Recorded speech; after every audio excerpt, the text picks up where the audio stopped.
In today's video, I'm going to teach you how to use Microsoft Planner with external people. We're delving into integrating guest users into your Planner workspace to enhance collaboration beyond your organization. This step-by-step guide will walk you through each phase, ensuring that you can seamlessly include external partners in your planning processes. Let's start by logging into your Microsoft 365 account.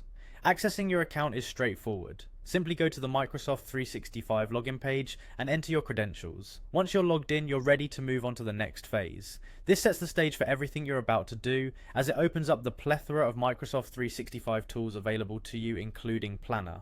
Now, find and click on the Planner app within your dashboard. Is typically located among the other Microsoft applications, easily identified by its green logo. This is where all of your planning activities will take place, and it's where you can create new plans, manage existing ones, and even integrate external users.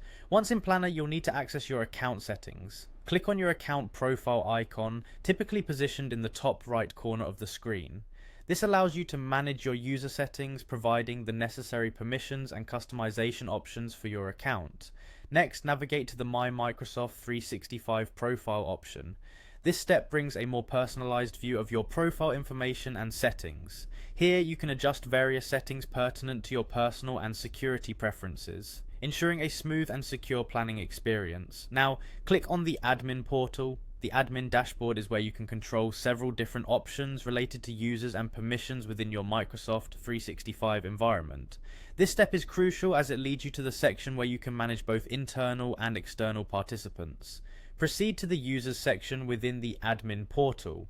This area of the admin panel is dedicated to user management, enabling you to add, remove, or modify user permissions within your organization's network. Within the Users section, click on Guest Users. This feature is specifically designed for adding external people to your organization's planner. Whether they are temporary collaborators or continuous partners, managing their access efficiently is important. Here, select Add a Guest User. This opens a prompt that guides you through the process of adding the external user. You'll need to input their email address and any other required information to grant them access. Finally, follow the provided prompts to complete the guest addition. This process is typically intuitive, walking you through necessary confirmations to ensure the guest is properly added and has the correct permissions. And there you have it. Your Microsoft Planner is now set up to work seamlessly with external collaborators, enhancing your project's capabilities and reach. Thanks for joining me today, and happy planning.